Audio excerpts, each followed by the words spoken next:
पिछले क्लास में system of linear equation का क्वेश्चन नंबर 4 तक हम लोग देखे थे, ठीक है। तो अब हम लोग यहाँ से क्वेश्चन नंबर 5 का देखेंगे। System of linear equation total आपका आज 5 6 का फर्स्ट, 6 का सेकंड, थर्ड, 7 8 में भी 3 4 क्वेश्चन बताना है, 9 का ये सब क्वेश्चन है, देखिएगा, ठीक है। क्वेश्चन नंबर 5 में क्या है? 1 -1 2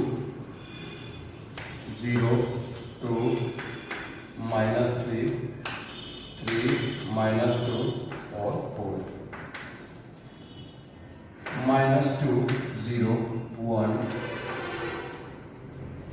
9 2 -6 1 -2 ये क्वेश्चन में दिया हुआ है। और पहले कह रहा है कि इसका प्रोडक्ट निकालिए, मतलब इसका गुणनफल निकालिए। फिर आपसे क्वेश्चन में कह रहा है कि तब फिर x minus y plus 2z is equal to 1, 2y minus 3z is equal to 1, 3x minus 2y plus 4z is equal to 2। ये आपका क्वेश्चन। चलिए इसको सोल्व करने का प्रयास करते हैं। सबसे पहले बात समझिए, इसका गुणनफल निकालना है। तो इसका गुणनफल क्या निकालेंगे हम लोग और कैसे निकालेंगे? देखिए, अगर हम इसको a कहें और इसको b कहें तो इन दोनों का गुणनफल क्या होगा? 1 × 2 -2 हो जाएगा, और -1 × 9 -1, तो -2 -9, ठीक है। और 6 2 12 हो जाएगा कितना? 1। अब इसके बाद फिर 1 × 0 0 -1 × 2 -2 2 × 1 फिर 1 × 1 1, फिर ये आ जाएगा +3 और ये आ जाएगा +2।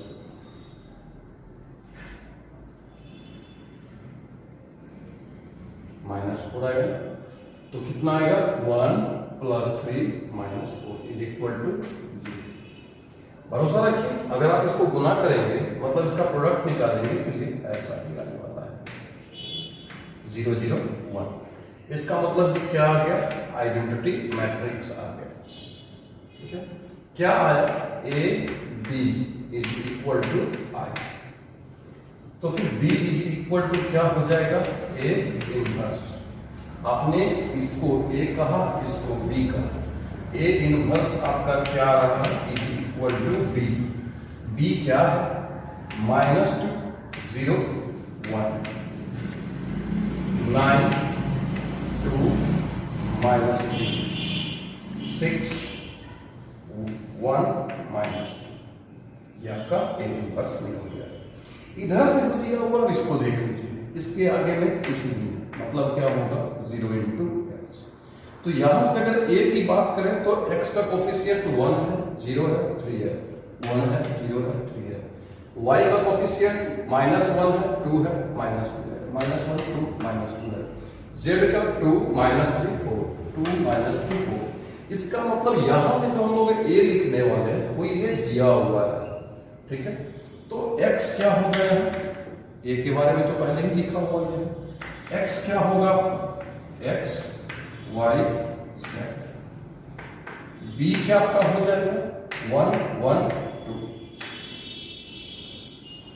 अब A इनवर्स निकाल चुके हैं, उस सिस्टम ऑफ लीनियर इक्वेशन को भी सोल्व करने के लिए कहता है क्या होगा? Ax इज इक्वल टू, अच्छा आप इसको B नहीं कर सकते, आप इसको C कहेंगे, क्योंकि B आपने इसको मान लिया है। तो Ax इज इक्वल टू क्या है? C। x is equal to क्या हो जाएगा? A inverse C। A inverse आपका आया हुआ है कितना?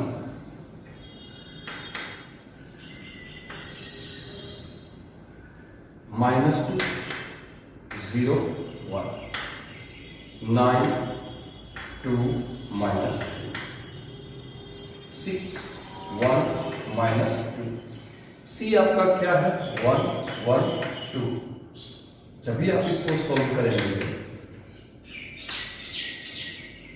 इधर x के जगह पर क्या लेंगे x y z सॉल्व करेंगे -2 इंटू 1 -2 और ये आ जाएगा +2।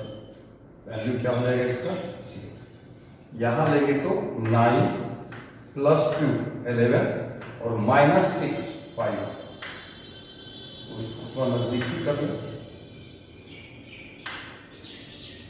और 6 इंटू 1 6 + 1 7 -4 3। तो इस तरह से आपका जो आंसर आ गया x = 0, y = 5 और z = -। यह आपका क्वेश्चन नंबर 5 था। अब हम लोग क्वेश्चन नंबर 6 की ओर जाएंगे। क्वेश्चन नंबर 6 क्या है उसके बारे में हम लोग चर्चा करेंगे। ठीक है, एक अंदर में देख लीजिए इसको।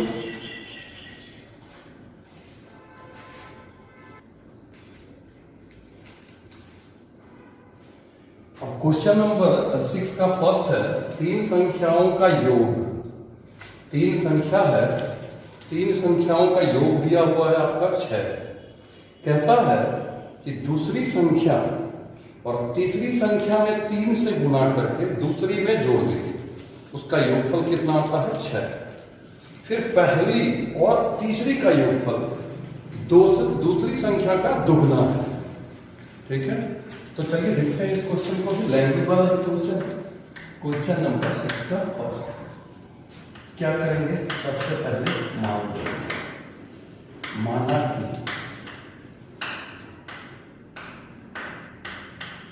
प्रथम संख्या x दूसरी संख्या y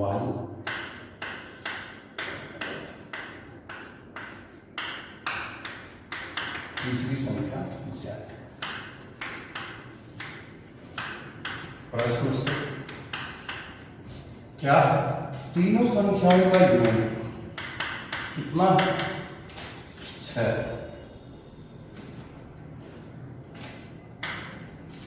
फिर कहता है कि तीसरी संख्या में 3 से गुणा कीजिए और दूसरी में जोड़ दीजिए। तीसरी में 3 से गुणा कीजिए और दूसरी में उसको जोड़ दीजिए। तो क्या हो जाएगा y + 3z = 6। हमारे अनुमान से लगता है कि यहाँ पे इस क्वेश्चन में होगा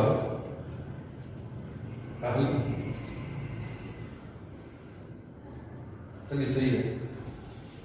और फिर कहता है पहली और तीसरी को जोड़िए। पहली और तीसरी का जो योगफल है वो दूसरी का डबल है। तो क्या करते हैं इसको हम लोग x + j = 2। ये क्वेश्चन है, किताब तो लेकर के आए नहीं तो क्वेश्चन ही लिख लिए थे जो बताना है हमको। अब ये आपके सामने हो गया क्वेश्चन। ठीक है, यहां पे जो नहीं है उसकी डेटा को लिखिए। क्या लिखेंगे हम लोग 0 × x। तो ये आपका इक्वेशन नंबर फर्स्ट हो गया, सेकेंड हो गया। थर्ड को क्या करते हैं 2y को इधर ले आएंगे तो क्या मिलेगा x - 2y + z = 0। ये हो गया आपका तीसरा। अब इसको सोल्व करेंगे। कैसे करेंगे, सबसे पहले हम लोग a लिखेंगे। a कितना आपका हो गया, x का कोफिशिएंट देखिए 1 1 1 0 और 1 1 0 1। पहला समीकरण, दूसरा समीकरण और तीसरा समीकरण।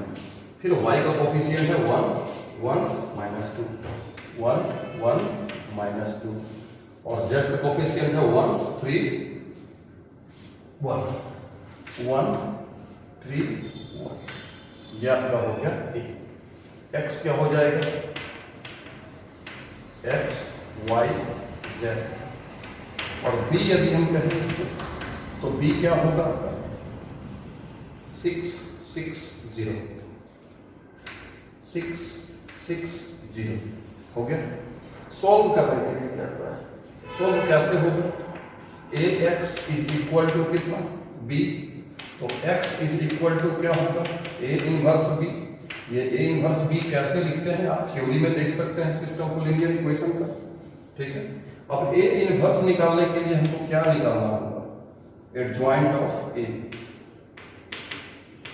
Bye determinant of A into B x is equal to, यही होगा।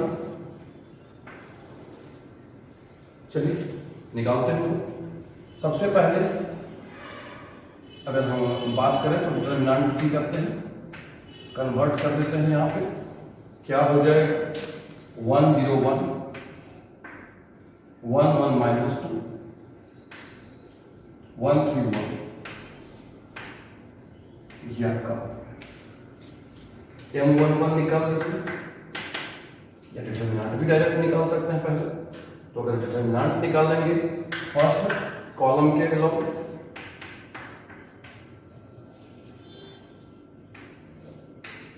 एक्सपेंडिंग अलोंग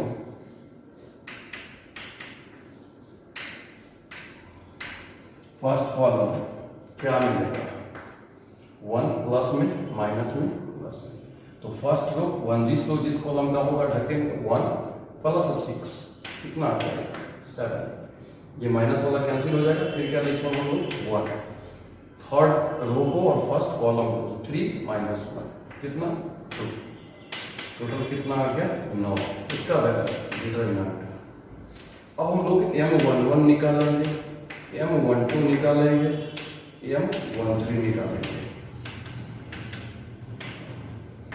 M21 निकालेंगे, M22 निकालेंगे और M23 निकालेंगे,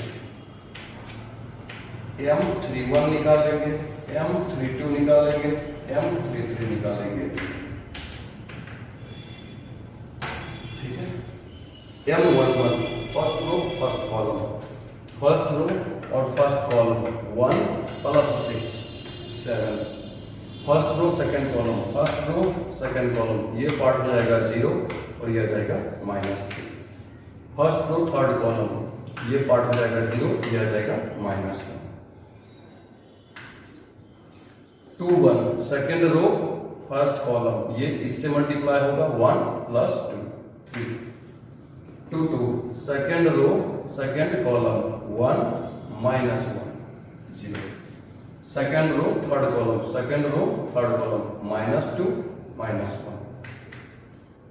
third row first column, third row और first column 3 -1 2। Third row second column क्या होगा? 3। Third row second column 3।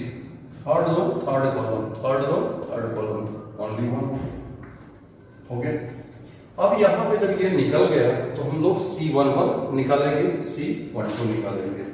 ठीक है, एक बार देख लीजिए इसको, फिर हम लोग काम आगे करते हैं।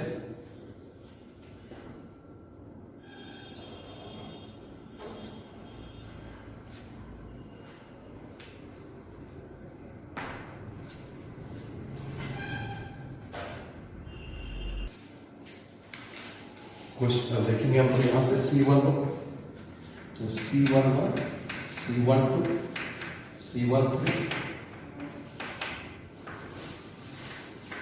C21 C22 C22 C31 C32 और C33। इसमें जो मान बदलेगा वो इसका इसका इसका और इसका बदलेगा। तो यहाँ 7 है, -3 के बजाय 3 लिख देंगे इसको, 7 3 हो जाएगा -2। फिर होगा -3 यहाँ लिखेंगे क्योंकि वहाँ 3 है, ये 0 हो जाएगा। 2 3 आपका 3 हो जाएगा। फिर आपका 2 1 लिखेंगे, यहाँ पे 3 है तो -3 हो जाएगा और ये आपका। अब हम लोग एडजॉइंट के बारे में चलेंगे, डायरेक्टली एडजॉइंट निकालेंगे। सीधा जैसा है वैसे ही लिखेंगे, 7 3 -3 0 15 हो जाएगा 2 माइनस 3 1, ये आपका एडिफाइड है। और इन्वर्स की बात करें तो x बराबर क्या हो जाएगा, a inverse b। a inverse आपका डिटर्मिनेंट इतना बाई डिटर्मिनेंट ऑफ a, ये होता है। तो इतना डिवाइड करेंगे 9 से, भाग देंगे तो क्या है 1/9 आपका साइड में आएगा। यहाँ कितना 7 माइनस 3, फिर क्या 3 0 माइनस 3 माइनस 1 3 1। बी क्या आया हुआ है आपका, बी आया हुआ है 6 6 0 6 6 0।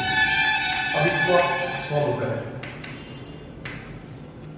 क्या होगा 7 गुना 6 42 माइनस 18 होगा कितना,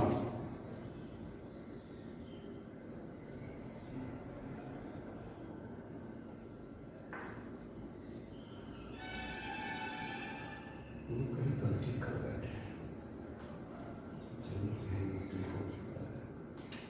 क्योंकि 6 6 0 ये सही है। और x plus y plus z is equal to x का 1 है 0 है, सही है।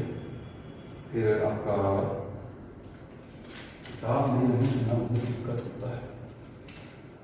आपका फिर y है तो y 1 1 0 है, यही नहीं 1 1 माइनस 2 है, 1 1 माइनस 2 है। और z में 1 3 1 है, 1 3 1 है, 6 6 2 है, सही है। तो फिर चलिए देखते हैं, हम लोग माइनर एक बार फिर से चेक कर लेते हैं अगर कहीं पे गलती है तो, क्योंकि ये तो इतना ही आएगा। फर्स्ट रो फर्स्ट कॉलम को रखेंगे 1 प्लस 6 कितना 7, और ये वाला तो खत्म हो जाएगा, इसको लेंगे तो कितना होगा 3 माइनस 1 कितना, तो 7 प्लस 2 सही है। M11 की बात करें तो 60 आएगा। M12 की बात करें first row second column, first row second column ये 0 होगा, ये माइनस 3 होगा, सही है। फर्स्ट रो थर्ड कॉलम ये 0 ये माइनस 1 होगा, ये भी सही है। Second row first column 1 plus 2 3 ये भी सही है। Second row second column 1 minus 1 0। Second row third column minus 2 और माइनस 1 माइनस 3 ये भी सही है। Third row first column 3 minus 1 2। Third row second column 3, third row third column 1। तो यदि क्वेश्चन जो हम लिखे हैं वही है तो फिर आंसर जो आने वाला है वो वही आएगा। क्या 7 माइनस 3 माइनस 1, 7 3 और माइनस 1, तो फिर 7 गुना 6 कितना हो जाएगा 42, माइनस 3 गुना 6 कितना होगा माइनस 18, तो 42 माइनस 18 करेंगे कितना हो जाएगा 24, ये ना होगा।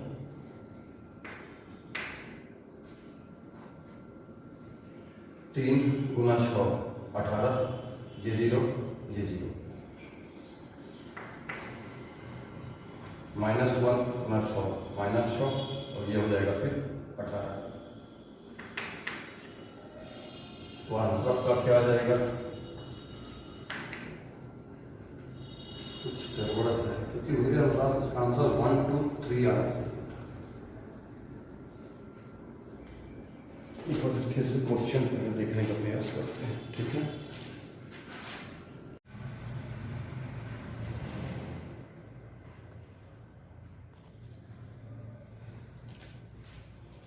क्वेश्चन की किताब है नहीं तो बहुत दिक्कत हो रहा है। देखिए जो क्वेश्चन हम लेकर के चले थे उसके अनुसार यही आएगा।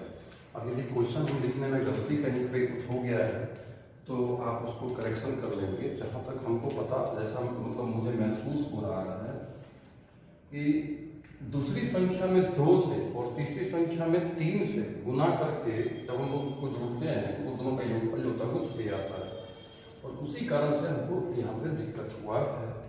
y का वैल्यू यहाँ पर 2 होना चाहिए था, ऐसा। लेकिन क्वेश्चन चूंकि सामने है, हम लिखे और लिखने में अगर गड़बड़ हो गया तो क्वेश्चन गड़बड़ हो गया, पर बनाने का तरीका यही था। आप एक बार फिर से करेंगे, ठीक है। एक्स वाई जेड का वैल्यू यहाँ से निकाल लेंगे, एक्स का वैल्यू यहाँ से क्या निकल जाएगा 24/9। आप खुद से देख लेंगे इसको। वाई का वैल्यू कितना आ जाएगा 2 और जेड का वैल्यू कितना आ जाएगा फिर। अगर इस तरह से हम लोग क्वेश्चन लेकर के चले तो ठीक है। और क्वेश्चन अगर दूसरा रहा तो फिर बात ही अलग है। ऐसे हम एक और क्वेश्चन है उसको देखने का प्रयास करते हैं।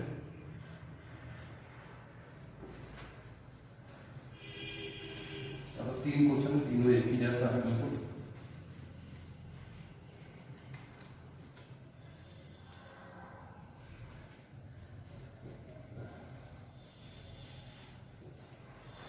अगले बार से किताब लेकर के ही आएंगे, क्योंकि किताब के बिना बहुत ज्यादा दिक्कत होता है।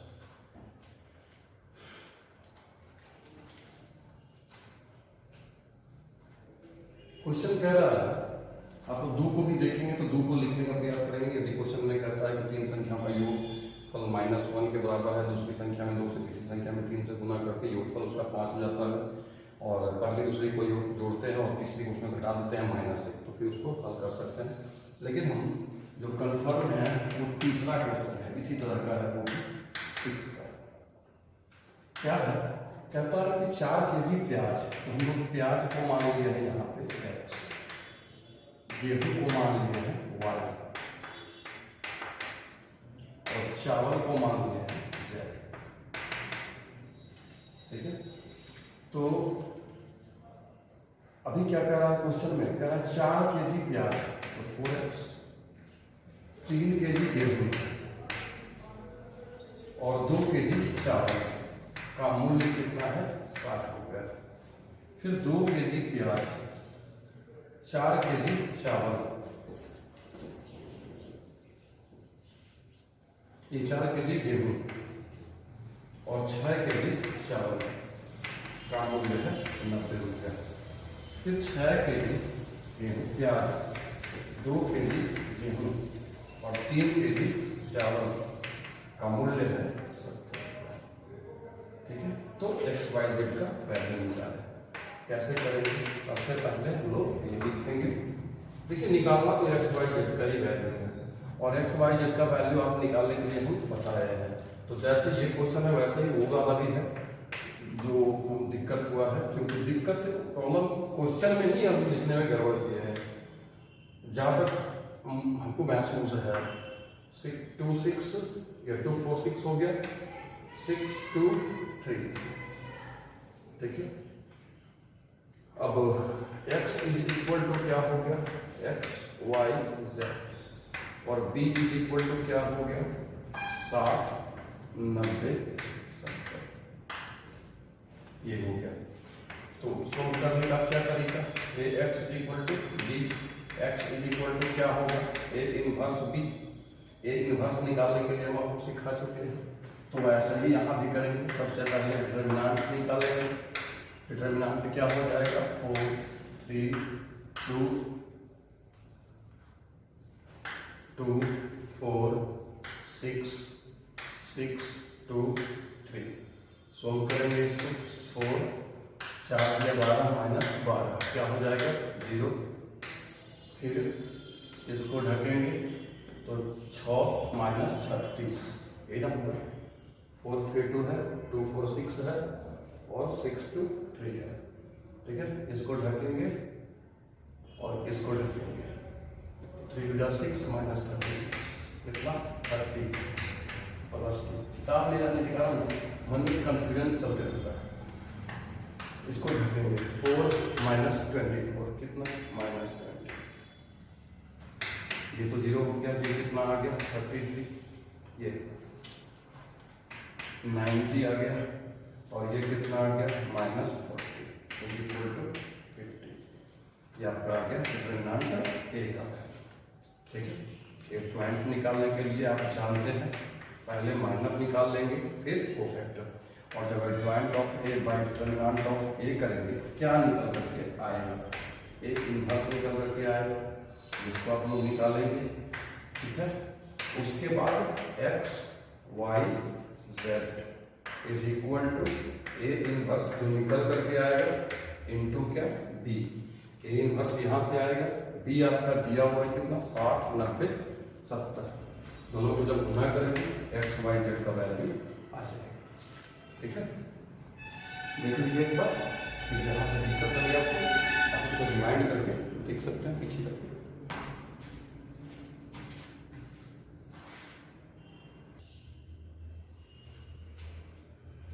क्वेश्चन नंबर 8 का देखिए, 8 में कहता है संगतता और असंगतता की जांच करें। तो एक हम 2 इक्वेशन वाला क्वेश्चन को सोल्व कर देते हैं और एक 3 वाला को सोल्व कर देते हैं। संगतता और असंगतता की जांच कैसे करेंगे?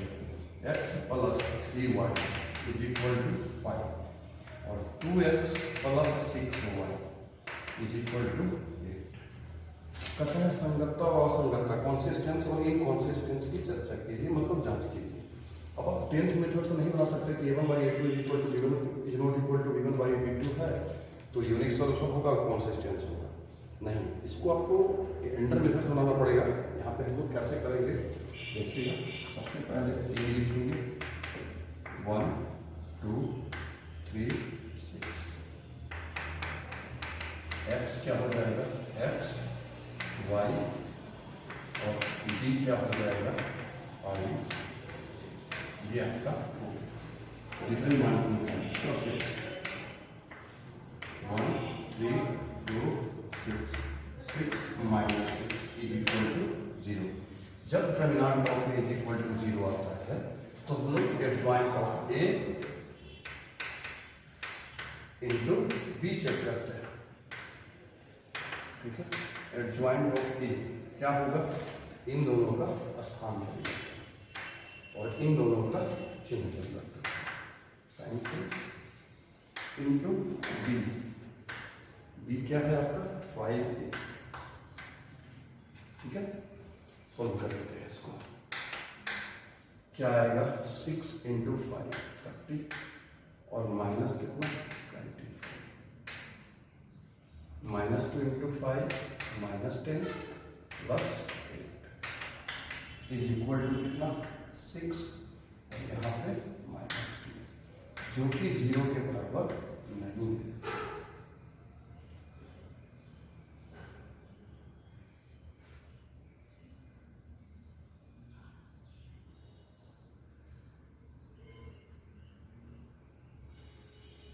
To x plus 3y is equal to 5, 2x plus 6y is equal to 8। ठीक है, तो जब 0 के बराबर नहीं है क्या होगा, ये इनकॉन्सिस्टेंस असंगत होगा, इसका कोई हल नहीं होगा।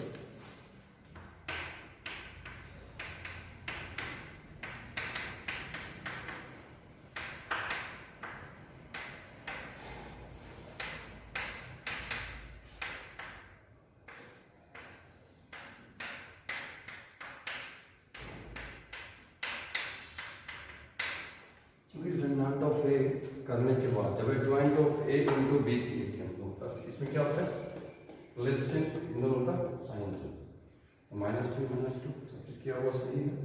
6 1 हो जाएगा, 6 1 उन दोनों का स्थान परिवर्तन, इन दोनों का चिन्ह परिवर्तन, माइनस 3 माइनस 2। साइड में ए है, क्या लिखेंगे एडजॉइंट निकाल लिया इसका, बी से मल्टीप्लाई करेंगे क्या आएगा 6 और माइनस 2 जो कि 0 के बराबर नहीं है, तो असंगत होगा, मतलब इसका कोई हल नहीं होगा। इसी तरह से एक दूसरा क्वेश्चन और देखते हैं। x plus 2y is equal to 2 और 2x plus 3y is equal to 3। यहाँ पे a is equal to 1 2 2 3, determinant निकाल देंगे 1 2 2 3 3 minus 4 is equal to minus 1 और इज नॉट इक्वल टू 0। जब 0 के बराबर नहीं है तो डिटरमिनेंट ऑफ थ्योरी में देखिएगा, determinant of is not equal to 0 होता है, अब इसका मतलब हो गया हेंस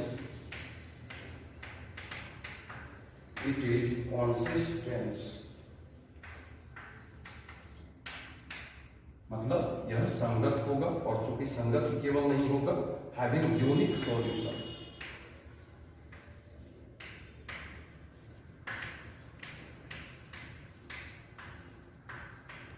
मतलब समीकरण निकाय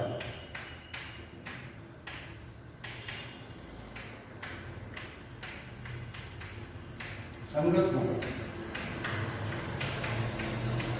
और इसका केवल एक हल होगा।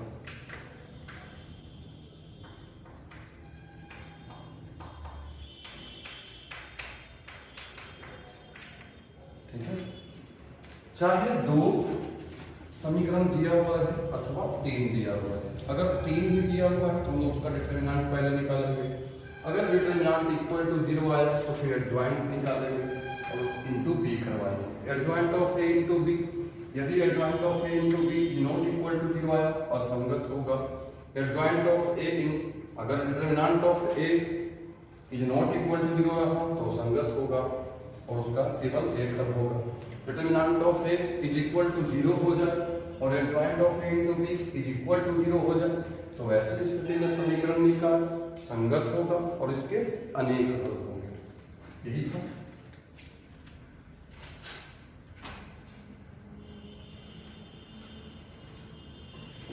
आज आपको हम बता दें कि 2 बार रिकॉर्डिंग आपका किए हैं। एक बार हम अपने कोचिंग में थे तो वहाँ मेरे सामने किताब था और जब यहाँ पे आए त्रिपुरारी सर के पास तो लगा कि यहाँ वहाँ पे आवाज पर गूंज रहा था, तो फिर लगा कि यहाँ भी एक बार रिकॉर्डिंग करते हैं। और इसी बीच में ध्यान दे रहा क्वेश्चन मेरे पास है नहीं, तो यहाँ लिखने का प्रयास इसी तरह से किए हैं। और क्या हम बता सकते हैं, जो कुछ डेटा याद था उसी के अनुमान से हम काम करने का प्रयास किए।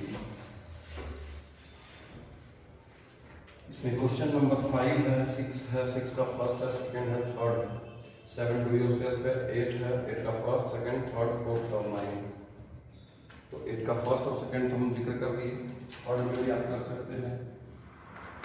थर्ड में थोड़ा सा ज्यादा अच्छा रहेगा, 4 को देखिए, x plus y plus z 2x plus 3y plus 2z, ax ay 2az is equal to 4। a निकालेंगे 1 2 a 1 3 a 1 2 2 ये आपका है। अब यहां से हम लोग सबसे पहले इसका डिटरमिनेंट निकालेंगे। 1 2 8 1 3 8 1 2 2। देखिए, तो तीनों में से ए बाहर निकाल सकते हैं क्या? अगर हम निकाल सकते हैं तो क्या होगा? 1 1 1 2 3 2 1 1 2 एक्सपेंड करवाएंगे। जब इसको आप सोल्व करेंगे तो केवल ए बचेगा और ए इज नॉट इक्वल टू क्या? 0, क्योंकि क्वेश्चन में ये दिया हुआ ही नहीं है कि ए क्या है, ए 0 है या नहीं है। अगर दिया हुआ रहता कि ए का वैल्यू 0 के बराबर है तभी आप कर सकते हैं, वो तो दिया हुआ है नहीं। तो A is not equal to 0, A का वैल्यू 0 के बराबर नहीं है। और जब determinant of A is not equal to 0 हो तो फिर क्या होगा? ये संगत होगा और केवल एक हल होंगे।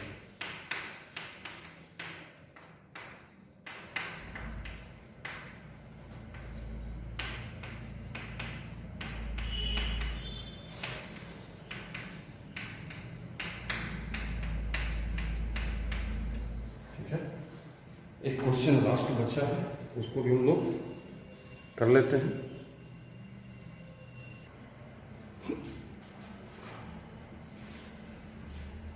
अब एक लास्ट क्वेश्चन जो आपका है वो क्वेश्चन नंबर है 9। 9 में क्या है? 2x minus y plus 3z is equal to फिर 3x plus 2y minus z is equal to 7, 4x plus 5y minus 5z is equal to 9। ऐसा नहीं। अब यहां से इस क्वेश्चन को लास्ट में 2 क्वेश्चन 9 में क्यों किया? कह रहा है कि संगत होगा या असंगत होगा। पहले ये चेक कीजिए, मतलब कॉन्सिस्टेंस होगा या इनकॉन्सिस्टेंस होगा। पहले आप इसको चेक करें और फिर इसको सॉल्व करें। तो यहाँ पे इस क्वेश्चन को देने का मतलब है कि आप इसको यदि सोल्व करते हैं, हम तो चूंकि आप पहले ही बोल चुके कि 2 बार रिकॉर्डिंग की हमको तो पता चल गया कि आखिर यहाँ पे क्या हो रहा था। ठीक है, आप अगर करेंगे घर पे, थोड़ा सा घर पे प्रयास करें करने का। डिटरमिनेंट, जैसे ही आप इसका डिटरमिनेंट निकालेंगे, ये मैट्रिक्स आपका हो गया। डिटरमिनेंट निकालेंगे, ये 0 आ जाएगा। क्योंकि हम तो पहले इस बार आज 2 बार रिकॉर्डिंग की, हमको पता चला। तो determinant of A is equal to 0। इतना ही नहीं, आप एडजॉइंट ऑफ ए करके देखिए और इनटू बी करके देखिए, ये भी क्या आ जाएगा आपका 0 आ जाएगा। इसका मतलब क्या हो गया? डिटरमिनेंट ऑफ ए निकालने के लिए जानते हैं, ये भी 0। Adjoint of A into B निकालने जानते हैं, ये भी 0। जब ये 0 हो जाए, इसका मतलब अनगिनत सॉल्यूशन होता है, इनफाइनाइट सॉल्यूशन होता है। इनफाइनाइट सॉल्यूशन को निकालेंगे कैसे, यही बड़ी बात है यहाँ पे काम करने का। तो सबसे पहले 3 वेरिएबल दिया हुआ है, x, y, z। किसी एक को आप k मान ले, z is equal to k मान लीजिए। अब z है, ये 3 वेरिएबल था, 3 इक्वेशन था, इसी में से k भी वेरिएबल ही है, लेकिन z का वैल्यू ना निकाल करके z को हम इन टर्म्स ऑफ k का टर्म्स में निकालेंगे। आप कहेंगे कि हम k के ही टर्म्स में निकाल सकते हैं, z के टर्म्स में निकाल सकते हैं। हाँ, z के टर्म्स में भी निकाल सकते हैं, लेकिन जब सॉल्यूशन करेंगे तो यहाँ पे क्वेश्चन में x है, y है, z है, और सॉल्यूशन करेंगे तो उसमें भी z रहेगा। z के टर्म में नहीं निकाल सकते, तो k एक ऐसा वैल्यू लेते हैं, तो वेरिएबल ही, लेकिन k एक ऐसा वैल्यू लेते हैं जो z का बराबर में है वेरिएबल ही। ठीक है, अभी देखिएगा थोड़ा सा किस तरह से हम इसको करते हैं। क्या होगा? 2x minus y is equal to 5 minus 3k, और यहां से आपका होगा 3x plus 2y is equal to 7 plus k। अब देखिए, इसमें 2 से मल्टीप्लाई, इसमें अगर ऐड कर दे तो क्या होगा? 4x माइनस 2y, 2 से मल्टीप्लाई करेंगे 10 माइनस 6, है ना, ऐड कर देंगे। ऐड करेंगे तो कैंसिल हो जाएगा, 4 प्लस 3 कितना हो जाएगा? 7। यहाँ 10 प्लस 7 कितना हो जाएगा? 17, और यहाँ बचेगा माइनस 5। तो x का वैल्यू क्या निकला? 1/7, 17 माइनस 5। अब देखिए k के टर्म्स में आने का क्या मतलब। जितना हम वैल्यू k का अलग अलग लेंगे, उतना x का वैल्यू भी निकलेगा और उतना ही z का वैल्यू भी निकलेगा। क्योंकि इनफाइनाइट सॉल्यूशन देता है, तो k का जितना वैल्यू हम लेंगे उसके अकॉर्डिंग, अगर हम z इक्वल टू k ले रहे तो k का कोई एक वैल्यू लेंगे तो उसी के अकॉर्डिंग x और y का वैल्यू निकलेगा। जैसे x का वैल्यू हम यहाँ पे रखेंगे तो y का वैल्यू भी निकलेगा। कैसे? 2x, इनको इधर ले आएंगे तो -5 और प्लस 3k, और इज इक्वल टू क्या आ गया? y। x का 2x का वैल्यू x का यहाँ से रखेंगे, सोल्व करेंगे तो ये भी k के टर्म्स में आएगा। तो जब x का वैल्यू आप k के टर्म्स में ले लें, इसका मतलब k का जितना हम वैल्यू अलग अलग लेंगे उतना ही z का वैल्यू भी अलग अलग आएगा, उतना ही y का भी वैल्यू अलग अलग आएगा। ठीक है, तो ये इनफाइनाइट सॉल्यूशन तक था, और इतना पे आपका काम खत्म हो जाना चाहिए। ठीक है, अब इससे आगे हम लोग क्या देखने वाले हैं, क्योंकि अलजेब्रा में भी इतना ही था, अलजेब्रा में इतना ही था। अब आप यहाँ पे काम कर लें। कल भी हम नहीं कुछ लोड किए थे, अपलोड किए थे। इसका वजह यही था कि ये लास्ट एक्सरसाइज हो रहा है, तो आप यहाँ तक पहले खत्म कर लें। इसको आप खत्म करें बना करके। अब इसके बाद हम लोग इनवर्स को 3 नंबर क्वेश्चन तक देखे हुए हैं, 4 से फिर हम उसको बनाने का प्रयास करेंगे। ठीक है, फिर कह रहे हैं ट्विटर पे जितने भी है अपना फोटो लगाइए, वहां फोटो अपना हाल में लगाइए।